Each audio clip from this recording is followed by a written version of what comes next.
Yeah, so I'm talking about it. Is there a lot of support out there? You think from?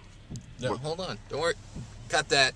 I don't even need to cut Oh, it. It's just this okay. cheap footage. Let's see. I guess one of the funny things about the run is sort of the people that choose to support us and the people that choose not to. Um, Doing something like this is when you're running across the country barefoot. I mean, that's an extreme thing, and it gets a lot of attention. And anything like that is going to get a lot of negative attention too, because there's always going to be people that want to kind of bring you down, um, which is funny. Sometimes there are people that you'd expect to be supporters, like maybe some people from the barefoot running community or whatever, um, who are always kind of nitpicking as far as like mileage put in during a day, whatever. That stuff always happens.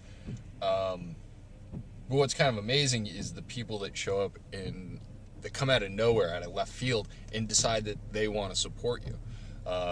We have one gentleman who, I think it's Montana, and I'm sorry if I got that wrong. I'm not sure, but it's a place where we weren't even planning on going for the route.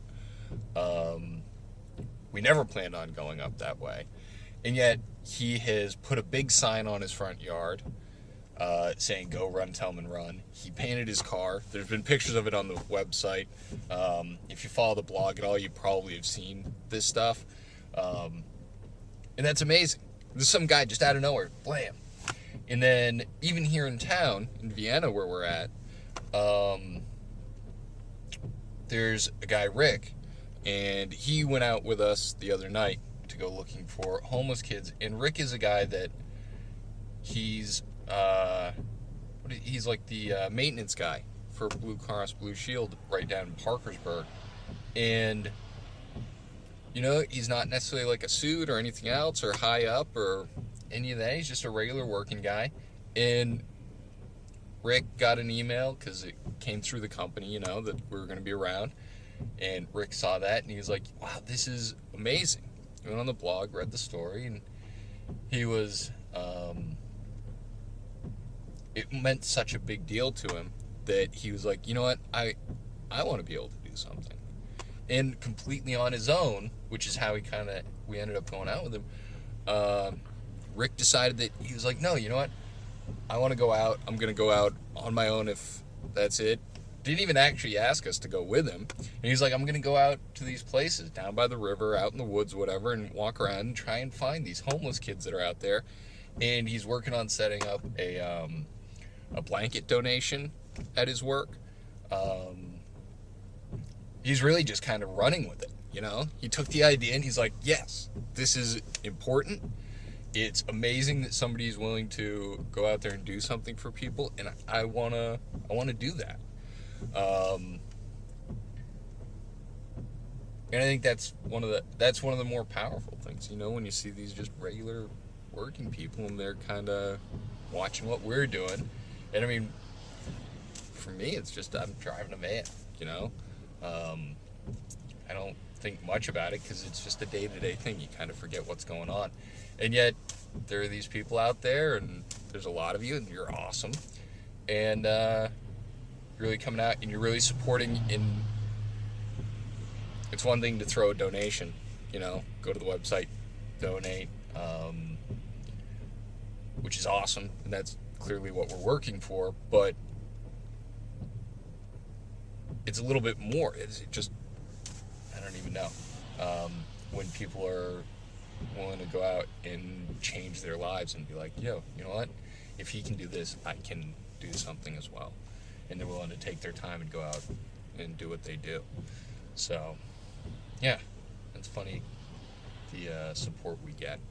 Yeah, it seems. Where it comes from. It seems. You don't have to look at the camera. You can look at me if you're Okay. uncomfortable too. Whatever. It seems like a big part of this is sort of like the everyday person aspect. Like this is. We were kind of talking about it earlier about how. I mean, Tellman isn't a barefoot runner. Yeah. He's a guy who decided to do this, and Yeah, I mean, and he's that's sort of always been a runner, and definitely, I mean, in all honesty, part of it is just because he was like, oh, I'm going to run across the country. Oh, 200 people have done it. Well, that kind of takes some of the wind out of his sails. He doesn't want to do something that a bunch of people have already done, because in his mind, if 200 people have done it, then it's got to be kind of easy. And so he's looking for the next step up, and so he's like, well, I guess I'll do it barefoot. And he'd never done it before. Most barefoot runners are training for like a year before they go and start doing any kind of distances. And he's still training now. I mean, in all honesty, he started like 2-3 months before we started the run, and we're still trying to figure stuff out. But he still just went out there and did it. So, I mean, technically, he is a barefoot runner because he's running barefoot, but